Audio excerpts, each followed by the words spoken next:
They said I didn't belong at Christmas. Widow boss sold the house they'd inherit. The garland was already hung when she arrived. The tree sparkled in the front window, trimmed with ornaments she herself had purchased over the years.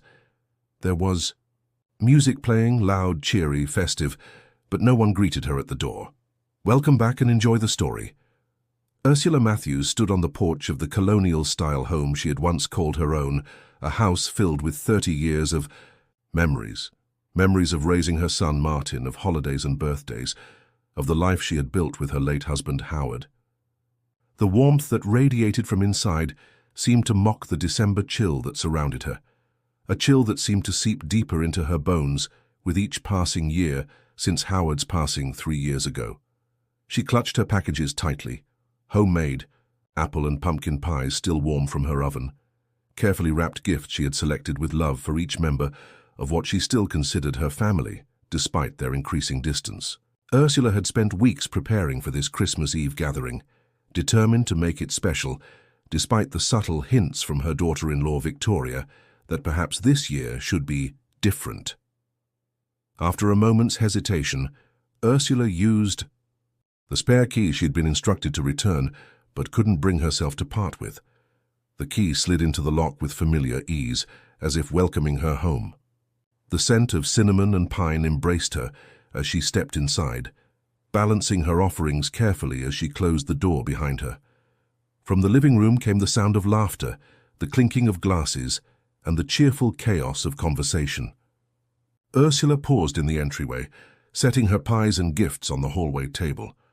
She smoothed her carefully selected emerald green dress, adjusted her pearl necklace, Howard's last Christmas gift to her, and walked toward the sound with a hopeful smile. The moment she appeared in the doorway, the room fell silent. The conversation halted mid-sentence. The music suddenly seemed too loud, too intrusive in the awkward quiet that descended. Victoria turned first, her perfectly made-up face shifting from surprise to something harder. "Oh, you actually came." Her voice was flat, her smile tight and perfunctory. Then, to the others gathered around the fireplace, people Ursula didn't recognize, Victoria added, "I thought we agreed this year would just be family." Just family. 3 syllables that cut deeper than any knife. Ursula's eyes moved to her son Martin, seeking support, connection, anything. But he merely looked down at his glass of eggnog, swirling it slightly, avoiding her gaze. His silence was a betrayal more profound than any words could have been. "I brought pies," Ursula said softly, her voice steadier than she felt. "And gifts for the children." Victoria's sigh was audible. "The kids already have so many presents, Ursula, and we have dessert covered." Ursula stood there, frozen in place, as the warmth seemed to drain from the room. This home, the one she had decorated every December since Martin was born, the one she had helped them purchase 10 years ago when Martin and Victoria couldn't qualify for the loan themselves, the one she had refinanced when they struggled during the recession, was no longer hers to enter freely. Her grandchildren, 7-year-old twins Emma and Ethan, peeked around the corner from the kitchen. Their faces lit up momentarily before Victoria gave them a stern look that sent them retreating, back out of sight. That perhaps hurt most of all. "I can come back tomorrow," Ursula offered, though she knew what the response would be. "We're heading to Victoria's parents tomorrow," Martin finally spoke, still not meeting her eyes. "Maybe after the new year." "Would be better. After the new year, when the magic of Christmas had faded, when the gifts would be an afterthought, when her presence would be an obligation rather than a celebration." Ursula nodded slowly. "I understand." And she did understand, more clearly than ever before. She understood that the family she had sacrificed for, the family she had built, her life around, had rebuilt itself without her at the center, without her in the picture at all. She turned without another word and walked back to the entryway. She could feel tears threatening, but she refused to let them fall. Not here. Not now. With hands that trembled only slightly, she retrieved her purse but left the pies and presents. Perhaps the children would enjoy them, even if their mother didn't want them. As she opened the front door, she heard Victoria's voice resume its animated cadence, the party continuing as if the interruption had never occurred, as if she had never arrived. Outside, snow had begun to fall, delicate flakes drifting down from the night sky. By morning, they would erase any evidence of her footprints, just as her family seemed determined to erase evidence of her presence in their lives. Ursula drove home to her modest apartment, the one she had moved into after Howard's death when Martin and Victoria had suggested they needed more space in the family home. The apartment felt especially empty tonight, bare of decoration save for a small tabletop tree that held a fraction of the ornaments she and Howard had collected over their 42 years of marriage. But as she settled into her armchair with a cup of tea, something unexpected happened. The tears she had expected didn't come. Instead, a calm clarity descended upon her, a certainty that she had been avoiding for too long. From her secretary desk, Ursula retrieved a worn manila folder labeled Property. Inside were the documents she had carefully preserved over the years. The deed to the house still bore her name. Though she had allowed Martin and Victoria to live there, though she had promised them the house would one day be theirs, she had never officially transferred ownership. Something, intuition, perhaps, or Howard's voice in her memory cautioning prudence, had held her back. Some promises, she whispered to the empty room, depend on other promises being kept. As she traced her finger over her name on the deed, Ursula felt a weight lifting from her shoulders. For the first time in years, she felt not like a burden or an afterthought, but like a woman with power to shape her own future, and perhaps to teach a necessary lesson. She placed the folder on her bedside table that night, and for the first time since Howard's passing, she slept without dreams of the past, her mind instead filled with determination for what was to come. If you are enjoying the story, type 5 in the comments and subscribe for more videos like this. If not, type 0. It helps me create even better content for you. Continuing. Morning light filtered through Ursula's bedroom window, casting long strips of gold across the hardwood floor. She had slept better than expected, waking with the kind of resolve that comes from difficult but necessary decisions. She dressed with care, choosing a tailored pantsuit she rarely had occasion to wear anymore. The business card she sought was tucked in her address book. Nancy Ostrowski, the real estate attorney who had handled Howard's estate. As she dialed the number, Ursula felt none of the hesitation that had plagued her previous decisions regarding the house. Nancy? It's Ursula Matthews. Yes, it has been too long. I need your advice on a property matter. How soon can we meet? 3 hours later, Ursula sat in Nancy's office, the property folder open between them on the polished desk. Let me make sure I understand, Nancy said, her experienced eyes scanning the documents. You still hold sole ownership of the property.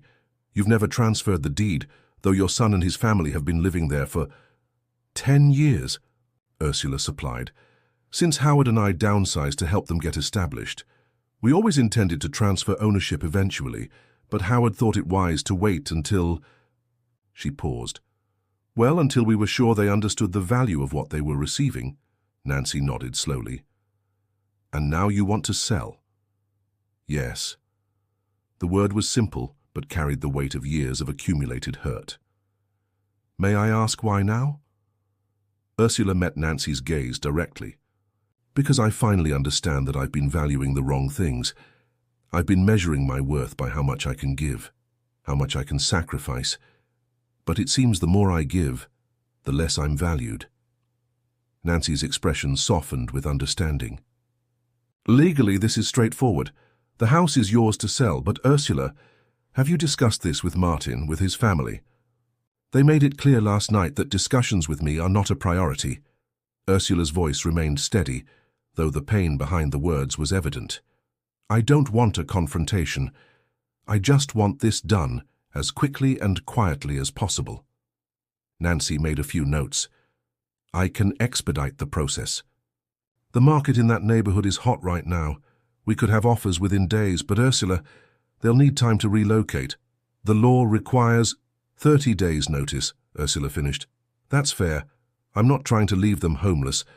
Nancy, I just need to close this chapter. As she left the attorney's office, Ursula felt lighter than she had in years. For so long she had defined herself by her roles: wife, mother, grandmother, roles that required her to give endlessly without expectation of return. But Howard had always reminded her that she was more than the sum of what she gave to others. "Remember who you are, Urs," he would say. "Remember that you matter too." Today she was remembering. The following days passed in a flurry of activity. Nancy worked with remarkable efficiency, enlisting a real estate agent who specialized in quick, private sales.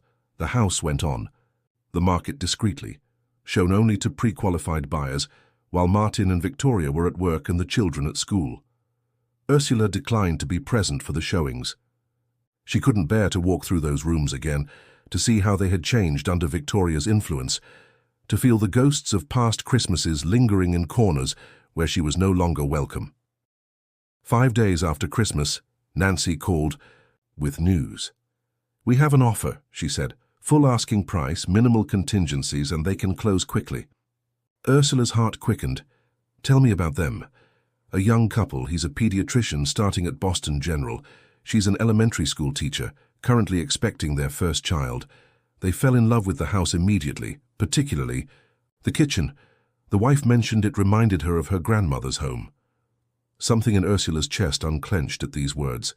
The thought of a new family beginning their story in that house, a family that might fill it with the warmth and connection it deserved, felt right. "Accept the offer," Ursula said. "And Nancy, I'd like to meet them before the closing." The meeting took place at Nancy's office 2 days later. Dylan and Paige Henderson were everything Ursula could have hoped for: kind, enthusiastic, clearly in love not just with the house but with each other and the future they were building. "Mrs. Matthews," Paige said, her hands resting protectively over her rounded belly, "I hope you don't think this is strange, but when we walked into that kitchen, I just had this feeling like we were meant to be there. My grandmother raised me. In a kitchen just like that one. The big window over the sink, the breakfast nook. I learned to bake standing on a stool beside her counter." Tears sprang unexpectedly to Ursula's eyes. "Howard built that breakfast nook when Martin was 5. We ate every breakfast there together until he left for college." Dylan reached across the table to squeeze his wife's hand. "We promised to honor the history of the house. We can tell it's been loved." "Yes," Ursula said softly. "It has been. And it should be again." The closing was scheduled for the following week, which meant it was time for the conversation Ursula had been dreading. She considered calling Martin, but decided some messages needed to be delivered in person. With Nancy's help, she had prepared formal written notice of the sale, but she couldn't simply leave it on their doorstep. As she drove to the house, her house, she reminded herself, on New Year's Eve, Ursula realized she felt no regret, only a sort of melancholy resolution. The year would end with this difficult conversation, but a new one would begin with her reclaiming her power, her worth, her self-respect. Martin opened the door, surprise evident on his face. "Mom, we weren't expecting you." "I know. May I?" "Come in." He stepped aside and Ursula entered the home that was both utterly familiar and increasingly foreign to her. Victoria appeared from the kitchen, her expression guarded.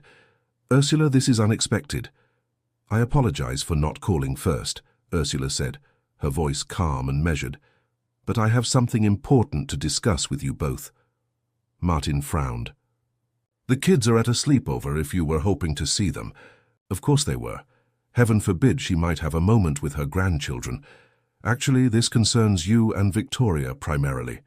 Ursula reached into her handbag and withdrew the formal notice, extending it toward her son. "I've sold the house." The words hung in the air between them, their impact visible as Martin's face drained of color and Victoria's eyes widened in shock. "You... what?" Martin finally managed. "I've sold the house," Ursula repeated, her voice steady. "The new owners will take possession on February 1st. This document provides the legally required 30 days' notice for you to find new accommodations." Victoria snatched the paper from Martin's unmoving hand, her eyes scanning it frantically. "This is ridiculous. You can't sell this house. We live here." "Yes, you've been living here," Ursula acknowledged. At my invitation, in a home that has remained legally mine, that invitation is now being withdrawn. Martin seemed to finally find his voice. Mom, this is our home. You and Dad promised. We promised that one day the house would be yours, Ursula interrupted gently. But promises work both ways, Martin. There was an unspoken promise that you would continue to make space for me in your lives, in this family. That promise has been broken repeatedly. Victoria's face flushed with anger. So this is revenge because you felt unwelcome at Christmas? Can a single moment truly capture a lifetime of accumulated slights and hurts? For in that moment, the floodgates of Ursula's patience finally broke.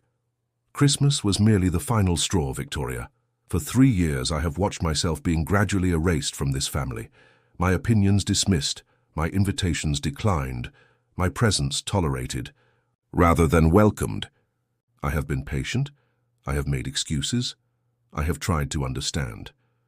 But when I walked into this house, the house where I raised my child, the house Howard and I worked our entire lives to pay for, and was told that just family was welcome, here I finally understood that no amount of patience or understanding on my part would change how you see me. Martin at least had the grace to look ashamed. Mom, I never meant... Perhaps not, but you allowed it, Martin. Your silence has been its own kind of cruelty. Victoria's voice turned calculating, her lawyer's mind clearly at work. This won't... Hold up. We've been living here for a decade. We've made improvements to the property. We have rights. Your rights are outlined in that document, Ursula said firmly. Nancy Ostrowski has verified everything. The deed has never left my name. The property is mine to sell, and I have sold it. What follows next will determine the course of their relationship. Will Martin finally stand up and acknowledge the pain his mother has endured, or will he continue to choose the path of least resistance? Where are we supposed to go? Martin asked, his voice small, almost childlike. Ursula felt a pang in her heart. Despite everything, he was still her son, the baby she had nursed, the boy she had taught to ride a bicycle, the young man she had helped move into his college dormitory. You're both successful professionals, she said gently. You have resources, Martin. You'll find another home. Victoria's laugh was brittle. In this market, in 30 days, that's not possible, and you know it. I've provided the time required by law, Ursula said. What you do with that time is up to you. She turned to leave, having said what she came to say, but Martin's next words stopped her. What about the children? Have you thought about them at all? You're taking away their home. Ursula turned back slowly. I think about Emma and Ethan every day. I think about them when I sit alone at my table on Sundays, knowing you're all having dinner together. I think about them on their birthdays when I'm told a small family celebration is all that's planned. I think about them when I call and am told they're too busy to talk. So yes, Martin, I've thought about my grandchildren quite a lot. The silence that followed was deafening. Victoria's anger seemed to have transmuted into calculation as she pulled Martin aside, whispering urgently. Ursula watched them, seeing for the first time how their dynamic worked, Victoria leading, Martin following. Had it always been this way? After a moment, Martin approached her, his expression a careful mask of contrition.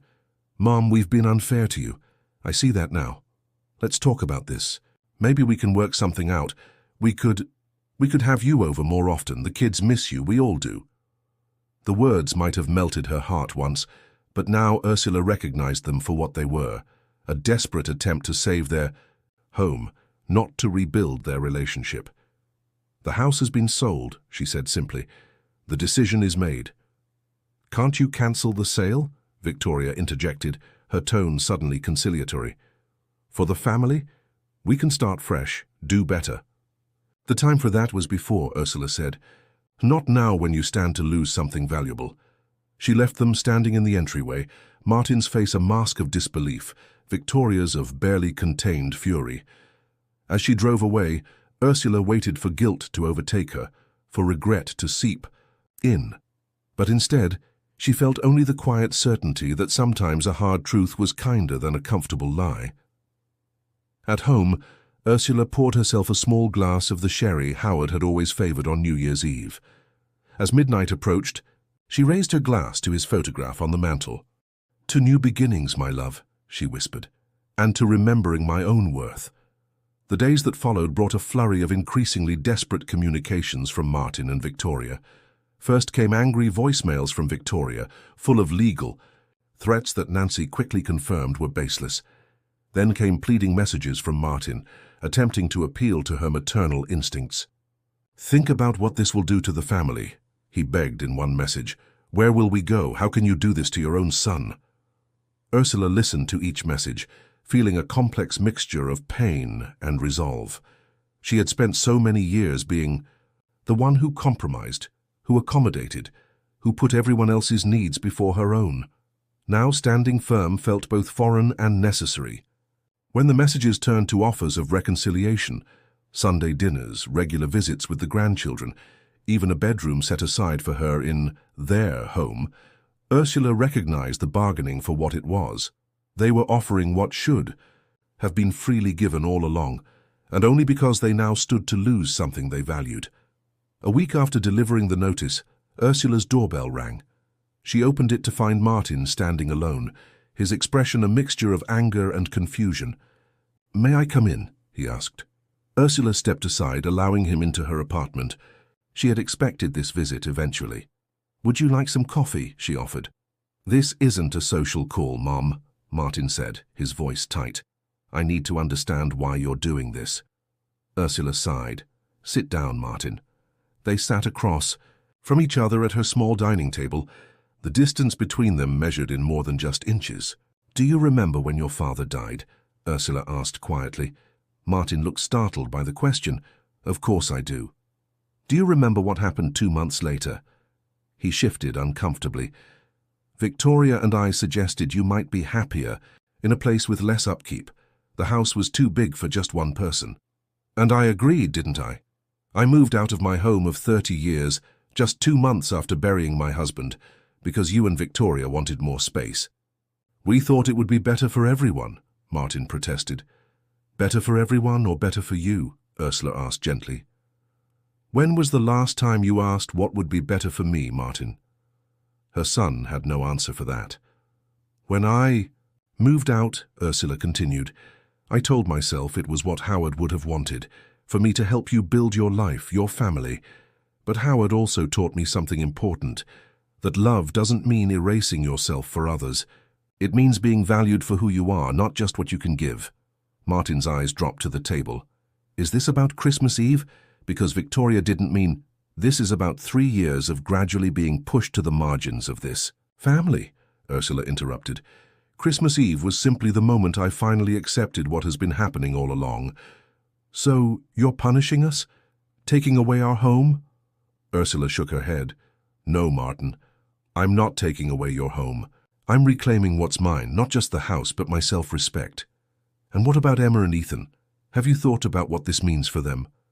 "I think about them constantly," Ursula said, her voice catching slightly. "I think about the lessons we teach children by our actions, not just our words. What lesson have they learned watching how their mother treats their grandmother? What have they learned from your silence?" Martin's face flushed. "That's not fair." "Perhaps not. But fairness hasn't been a priority in this family for some time."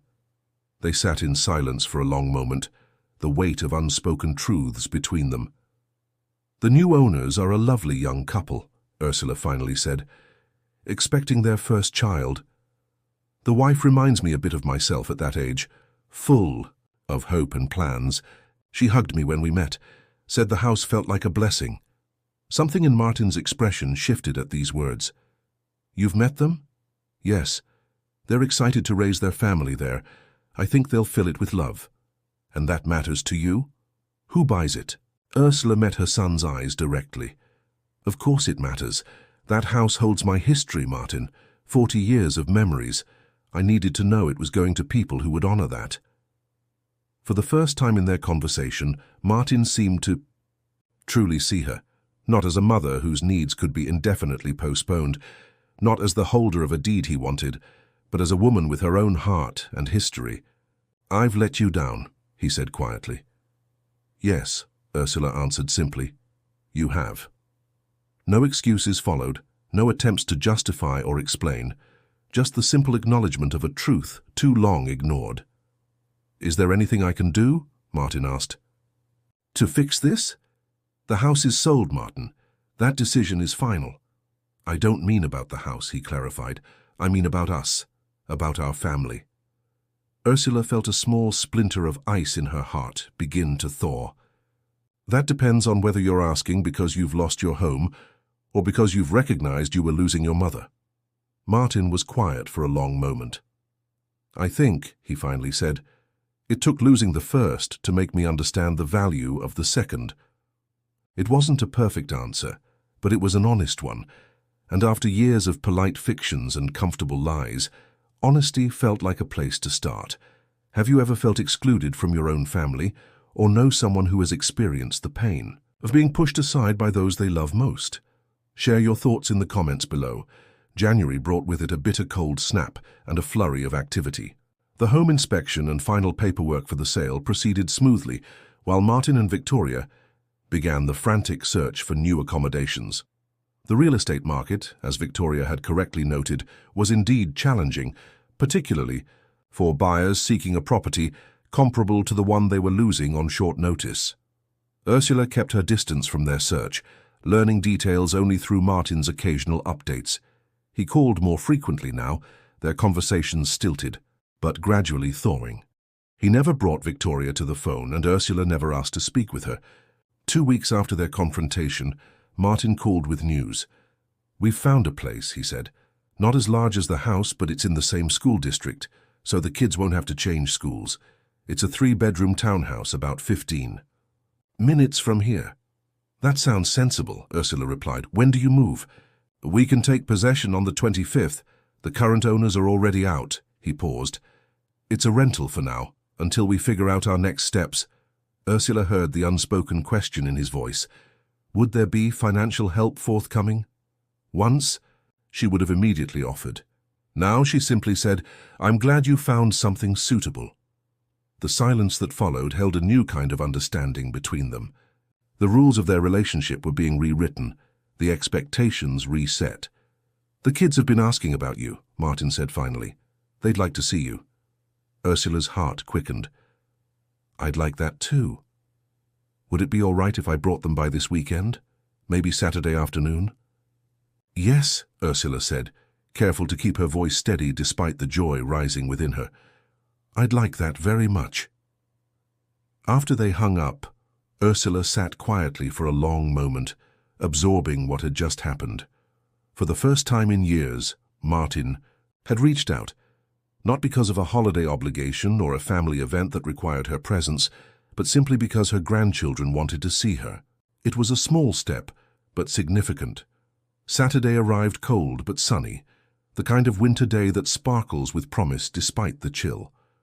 Ursula had prepared with care, cookies baked from scratch, hot chocolate mix ready by the stove, and simple gifts she had been saving for the right moment.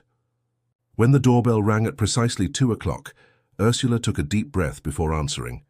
There stood Martin, and beside him, Emma and Ethan, their faces lifted expectantly toward her. "Grandma!"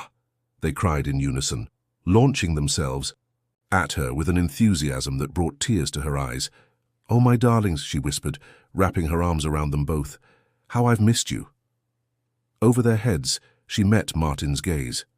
Something in his expression had softened, as if seeing his children's genuine joy at reuniting with their grandmother had shifted something in his understanding.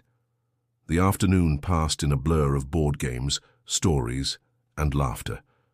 Emma showed off her progress in reading, proudly reciting passages from a new book. Ethan demonstrated a magic trick he had been practicing, beaming when Ursula expressed appropriate amazement. They devoured cookies and asked for second cups of hot chocolate, which Ursula happily provided.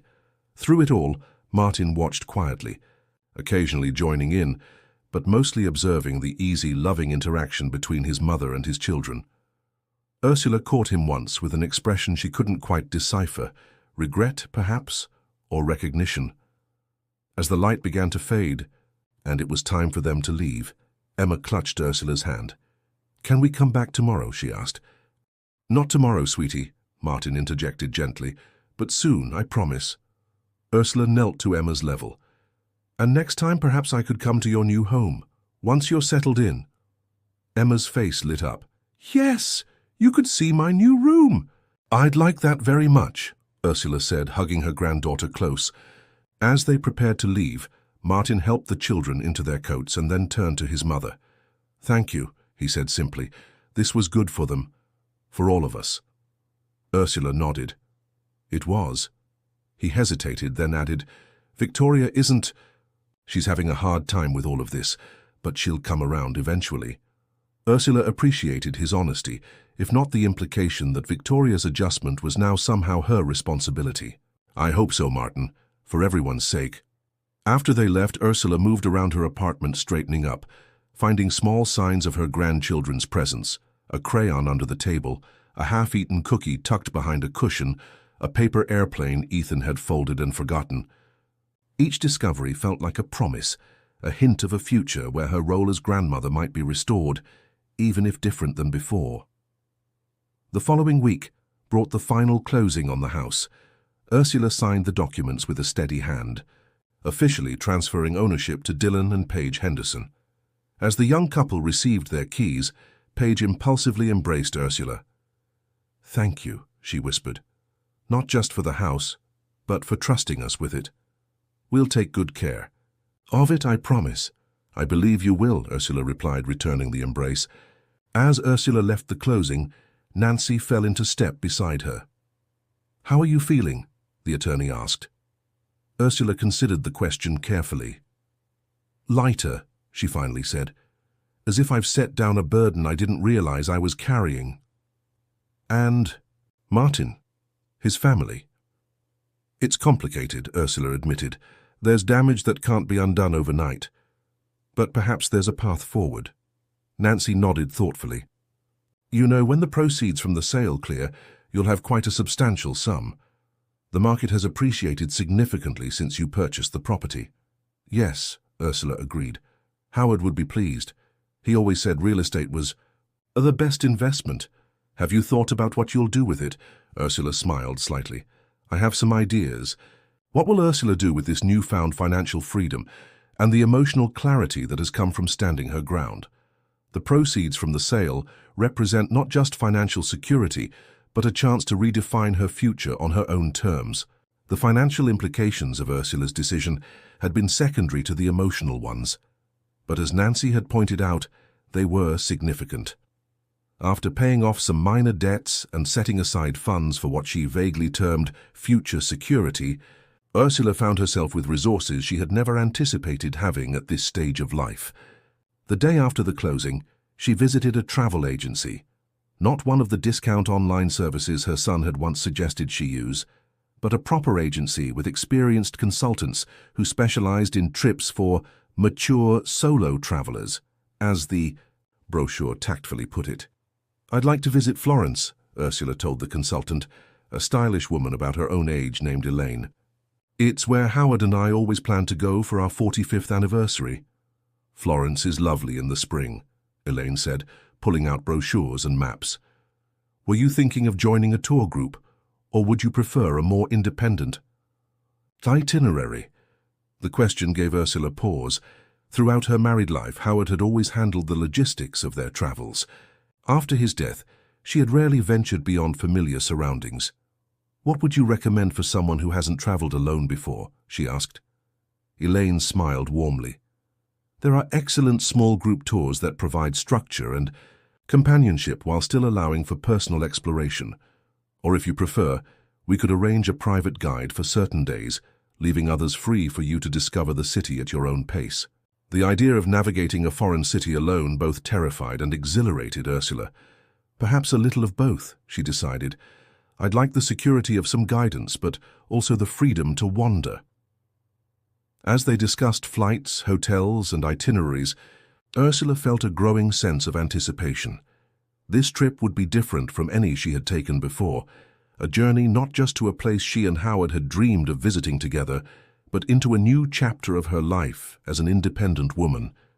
6 weeks seems like a long time to be away, she mused, as Elaine outlined a proposed itinerary that included not just Florence, but Venice and the Tuscan countryside. "It's your trip," Elaine reminded her. "It can be as long or as short as you wish."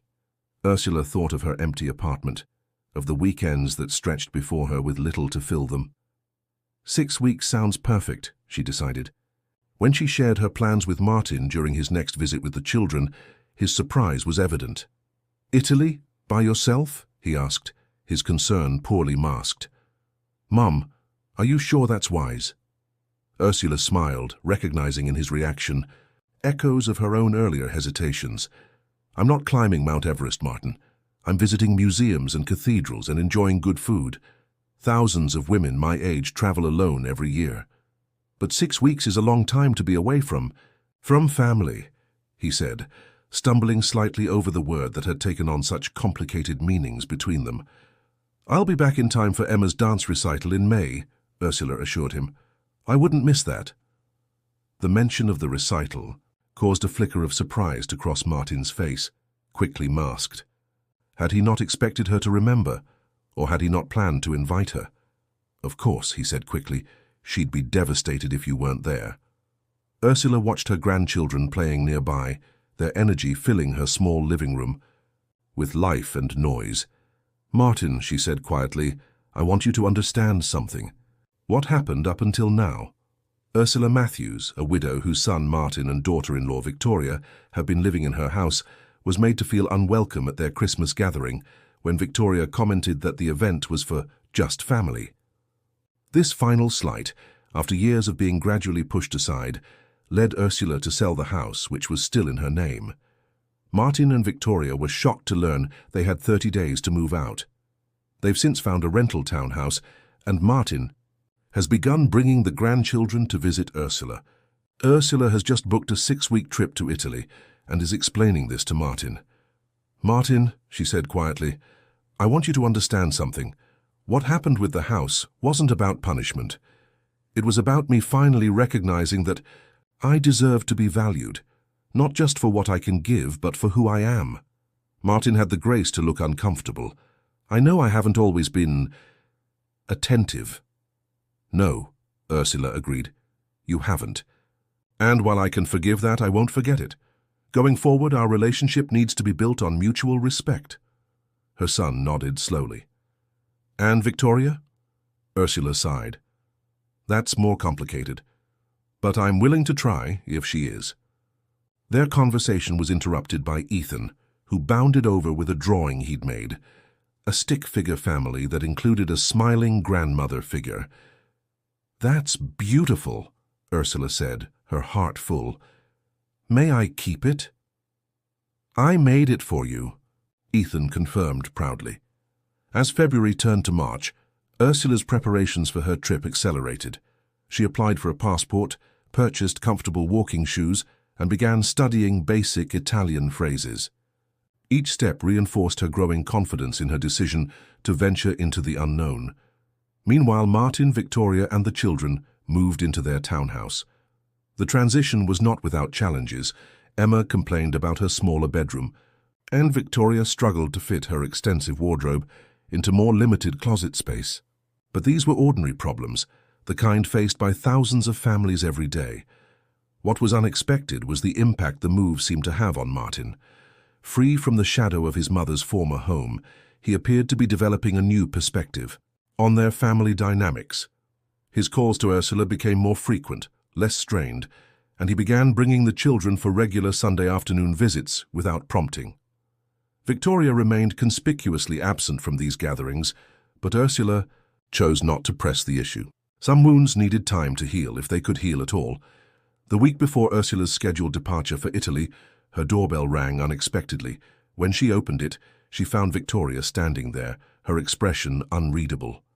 "May I come in?" Victoria asked, her voice carefully neutral.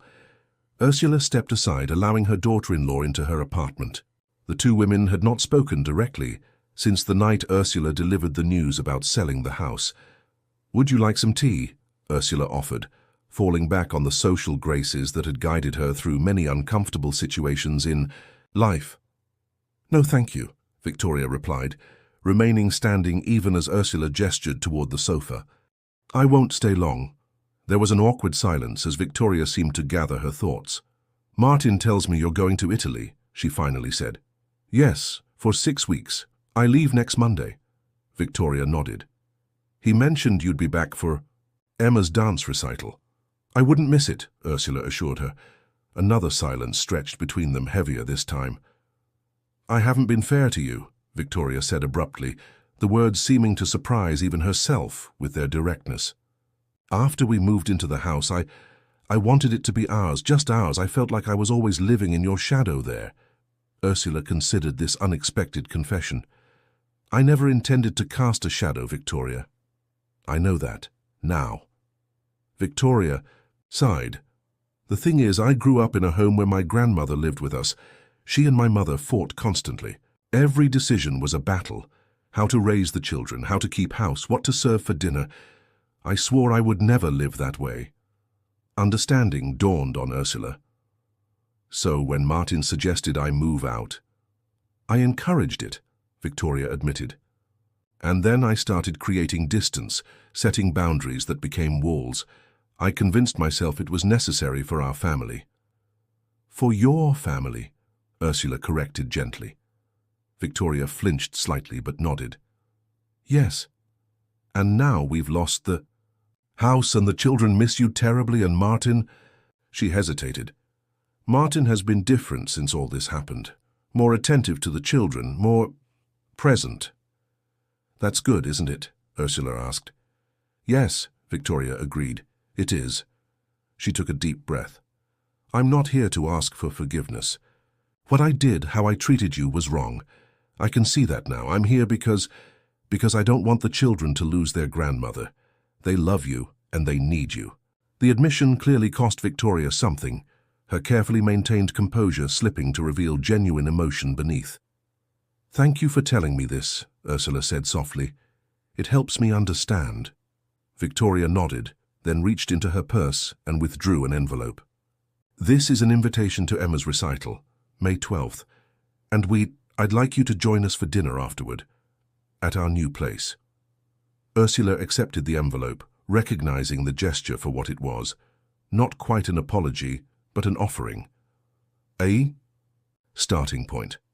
"I'd be honored," she said. As Victoria prepared to leave, she paused at the door. "I hope you enjoy Italy. The Uffizi Gallery in Florence is magnificent." The small personal detail, the acknowledgement of Ursula as a woman with interests and desires beyond her role as a grandmother, felt significant. "I've read that," Ursula replied with a smile. "It's at the top of my list." After Victoria left, Ursula sat quietly, absorbing what had just transpired. The conversation hadn't erased the hurt of the past few years, nor had it resolved all the tension between them, but it had cracked open a door that had seemed permanently closed, allowing a sliver of light through. The night before her departure, for Italy, Ursula invited Martin, Victoria, and the children for a simple dinner at her apartment. To her surprise, Victoria accepted the invitation, arriving with a bouquet of spring flowers and a guidebook to Tuscany that she presented somewhat shyly. "It helped me plan our honeymoon," she explained. "The restaurant recommendations are excellent."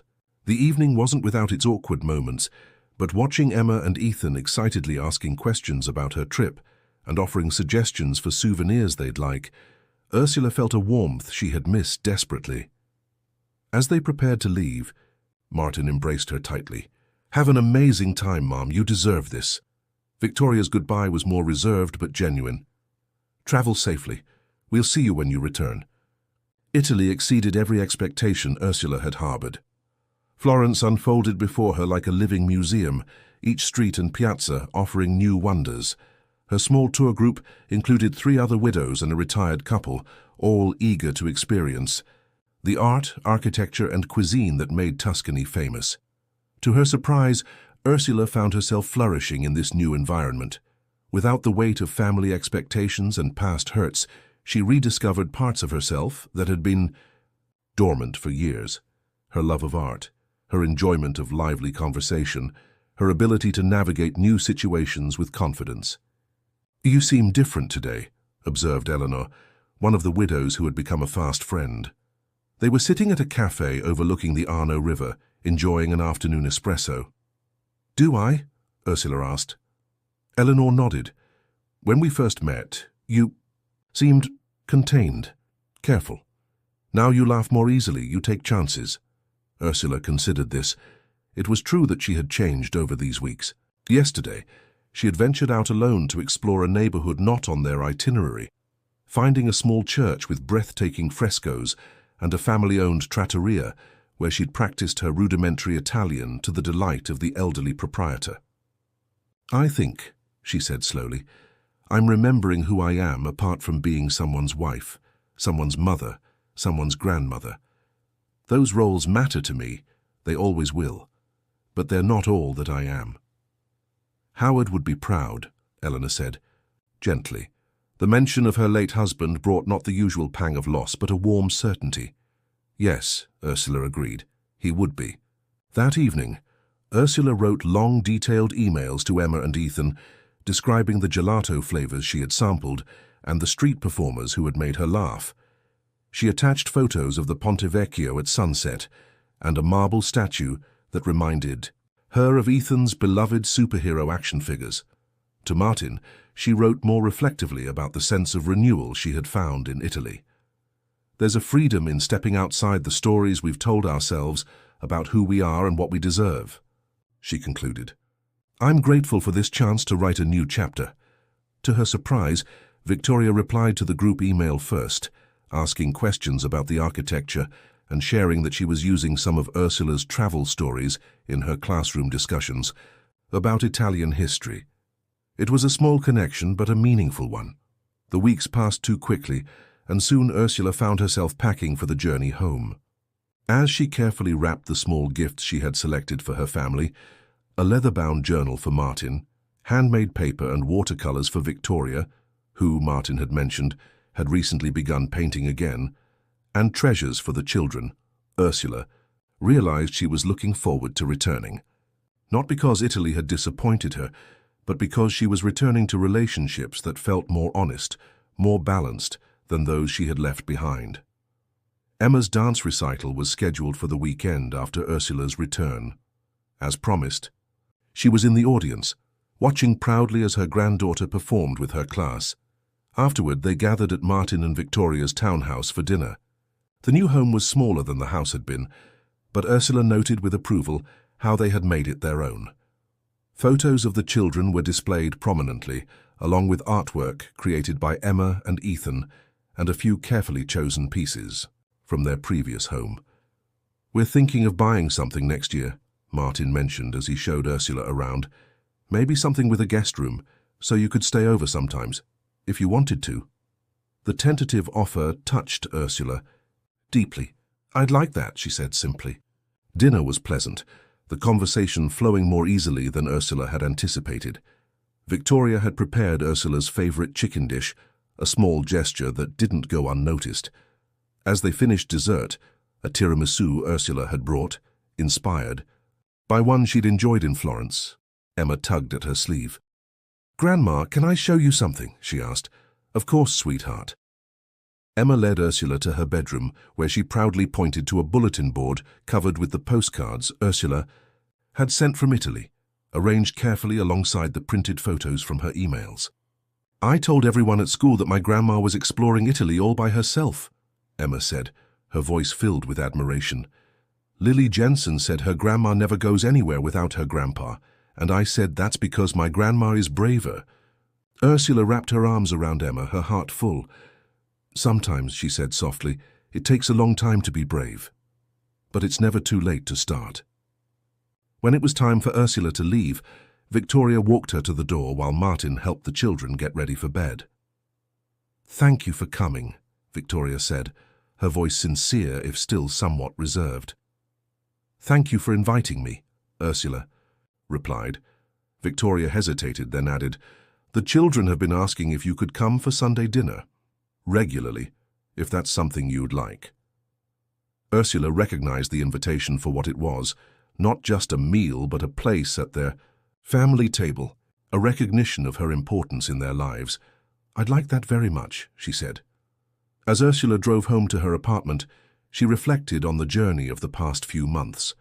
The pain of that Christmas Eve rejection had not disappeared entirely. Such hurts rarely vanished without a trace. But it had transformed into something unexpected, a catalyst for change, for growth, for a reclaiming of herself. The house that had been the center of so much conflict was now home to a young family beginning their own story. Martin and Victoria were building a new life in their townhouse, one that seemed to include more space for communication and understanding, and Ursula herself had discovered that at 72 she was not merely a widow or a grandmother, but a woman still capable of adventure, of learning, of embracing new experiences. As she parked her car and walked toward her apartment building, Ursula noticed a for rent sign on a ground-floor unit with a small garden space. She made a mental note to inquire about it tomorrow. Perhaps it was time for another change, not a dramatic upheaval this time, but a thoughtful step toward a future of her own choosing. Upstairs, Ursula unpacked the last few items from her suitcase, including a small watercolor she had purchased from a street artist in Florence. It depicted an elderly woman sitting alone at a cafe, her posture straight, her gaze directed outward toward the viewer. There was something in her expression, a quiet confidence, a serene self-possession that had immediately resonated with Ursula. She hung it carefully on the wall where she would see it each morning, a reminder of the woman she had been, the woman she was becoming.